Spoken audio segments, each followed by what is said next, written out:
بسم اللہ الرحمن الرحیم۔ السلام علیکم معزز طلبہ کرام، آپ سب کیسے ہیں؟ آج ہم نور الانوار کے سبق نمبر 255 کو پڑھیں گے، اور آج کے ہمارے سبق کا عنوان ہے ایک اعتراض اور اس کا جواب۔ آج کے ہم سبق میں دو باتیں پڑھیں گے۔ ایک تو گزشتہ جو 4 تفریعات مکمل ہوئی ہیں تو ان کا خلاصہ ہم چند لفظوں میں سن لیں گے، اور اس کے بعد جو ہے مصنف علیہ رحمہ چونکہ تفریعات سے فراغت کے بعد اس قاعدے پر جو اعتراضات ہوتے ہیں ان کے جوابات کی طرف آپ نے قدم اٹھایا ہے، تو پھر ایک اعتراض اور اس کے جواب کو بھی ہم سمجھیں گے۔ تو بلا تاخیر ہم بڑھتے ہیں سبق کی عبارت اور اس کے ترجمے کی طرف، اس کے بعد پھر وضاحت بھی کرتے ہیں۔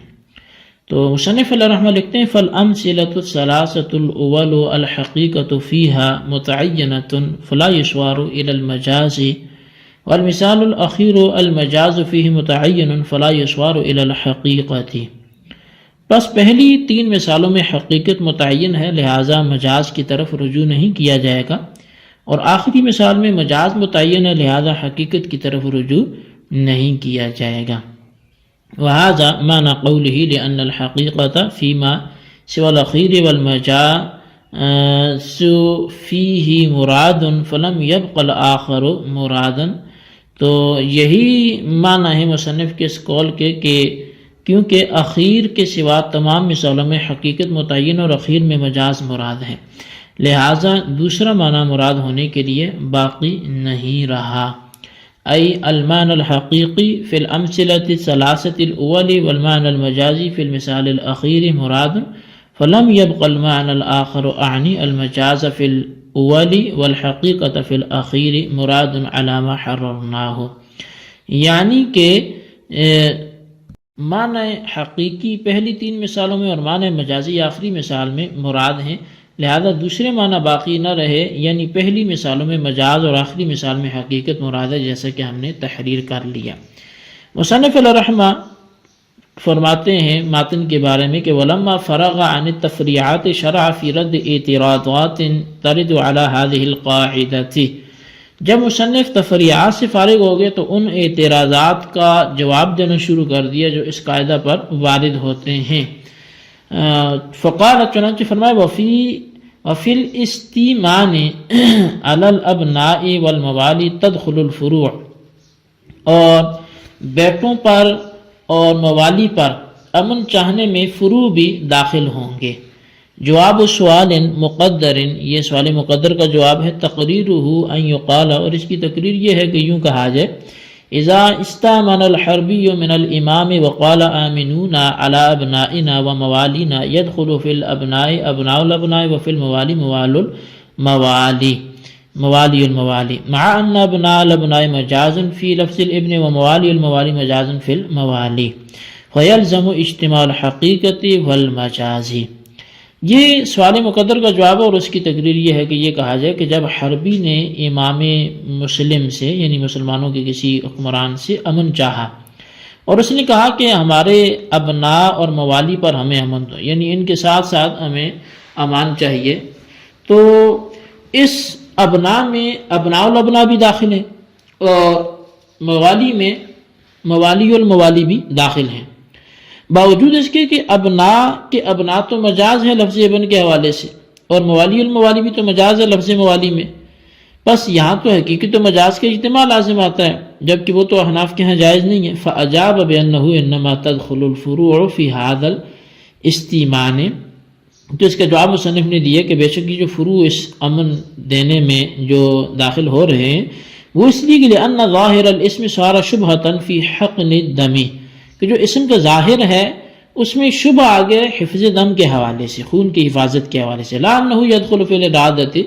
نہ یہ کہ وہ ارادہ میں داخل ہے، فالارادۃ بالذات انما ہوا للابناء والموالی بلا واسطۃ، جو بالذات ارادہ ہے وہ تو ابناء کا اور موالی وہ کہ جو بلا واسطہ ہیں، ولکن لما کان لفظ الابناء يتناول ظاہرا لابناء الابناء فی قوله تعالی یا بنی آدم، لیکن جب لفظ ابنا ظاہراً ابناء الابناء کو بھی شامل ہے اللہ تعالیٰ کے اس فرمان میں یا بنی آدم میں، وَقَذَا لفظ الموالی یطلق عرفاً علی موالی الموالی، اور ایسی لفظ موالی بھی عرف میں موالی الموالی پر بولا جاتا ہے، تو فَلِأَجَلِ الْاحْتِيَاطِ فِي حِفْظِ الدَّمِ يَدْخُلُونَ بِلَا إِرَادَةٍ، تو پس احتیاط کے پیش نظر خون کی حفاظت کے لیے بلا ارادہ یہ بھی داخل ہوں گے۔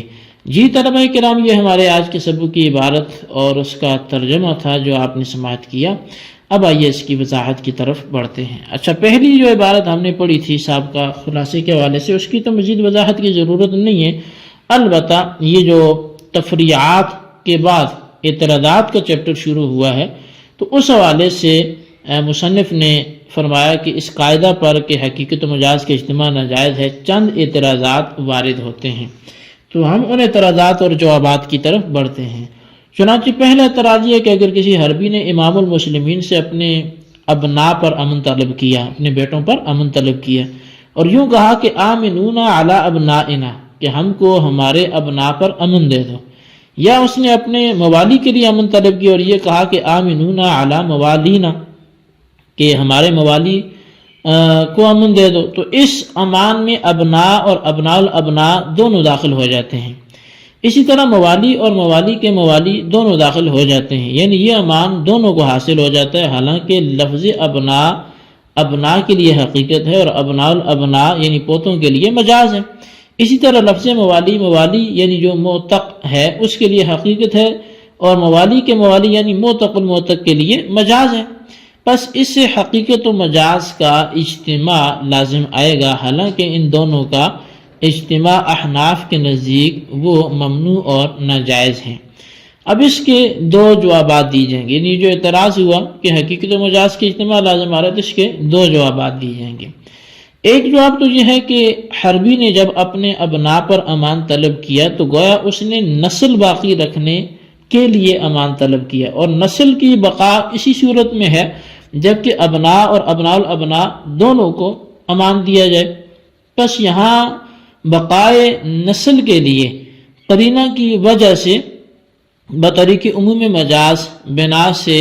ابناء سے مطلقاً فروع مراد ہوں گے، اور امان طلب کرنے والے کا مقصد یہ ہوگا کہ میرے فروع کو امان دیا جائے، اور فروع کا لفظ بیٹوں اور پوتوں دونوں کو شامل ہے، لہٰذا اس امان میں بیٹے اور پوتے دونوں داخل ہوں گے، مگر دونوں کا امان میں داخل ہونا جمع بین الحقیقت والمجاز کے طریقے پر نہیں ہوگا، بلکہ عموم مجاز کے طریقے پہ ہوگا۔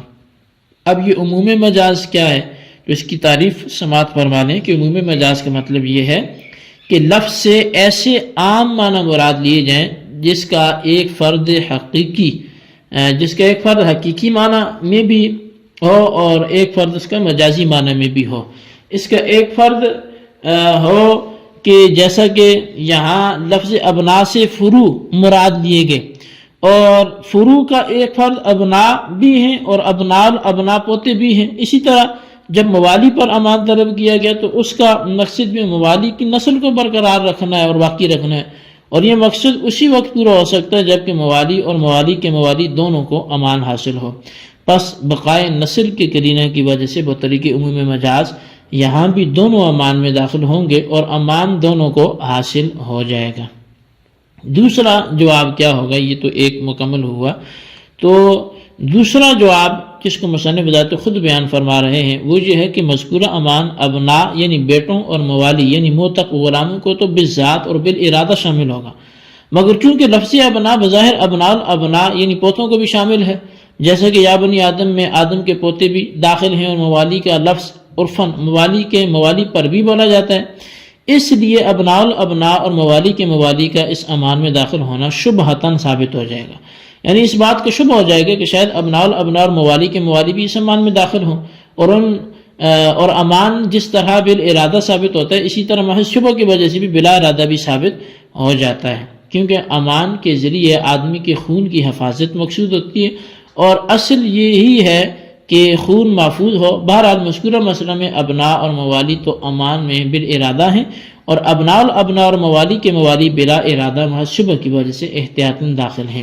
اور یہ بات پہلے گزر چکی ہے کہ حقیقت و مجاز کا اجتماع اس وقت ناجائز ہے جبکہ دونوں کا ارادہ کیا گیا ہو، اور یہاں چونکہ دونوں کا ارادہ نہیں کیا گیا بلکہ فقط حقیقت یعنی بیٹوں کا ارادہ کیا گیا ہے اور مجاز یعنی پوتے بغیر ارادے کے داخل ہو گئے ہیں، اس لیے یہ صورت یعنی امان میں ابناء اور ابناء الابناء اور موالی کے موالی دونوں کا داخل ہونا ناجائز نہ ہوگا بلکہ جائز ہوگا۔ جی طلبہ کرام، یہ ہمارے آج کے سبق کی عبارت، اس کا ترجمہ اور اس کی وضاحت تھی جو آپ نے سماعت کی۔ اس کو اچھی طرح سمجھیں اور اس کے خلاصے کو نوٹ کرنے کی کوشش کریں، بالخصوص ان سوالات کے جوابات بھی دیں۔ سوال نمبر 1 یہ ہے کہ سابقہ تفریعات کا خلاصہ بیان کریں۔ سوال نمبر 2 یہ ہے کہ آج کے پہلے جو اعتراض ہم نے پڑھا اس کا دوسرا جواب مصنف نے کیا دیا ہے وہ تحریر کریں۔ اللہ تبارک و تعالیٰ سے دعا ہے جو کچھ پڑھا سنا سے یاد رکھنے کی توفیق نصیب فرمائے، آمین بجاہ نبی الامین صلی اللہ علیہ وسلم۔